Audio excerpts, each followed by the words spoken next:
God is saying to you today, stop worrying.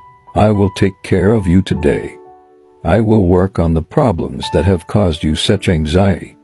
Don't let this difficult battle change you. You deserve to be happy. You deserve all the blessings I have in store for you. I will make a path for you. I will open doors for you.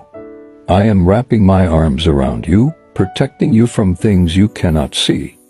I am moving mountains for you. I hear your prayers.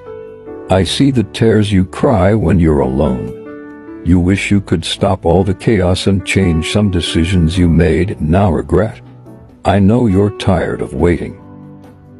So, I need you to stay focused on me and trust me, and be patient while you wait on me. I love you more than you will ever know, and I will take care of everything for you. Lean on me.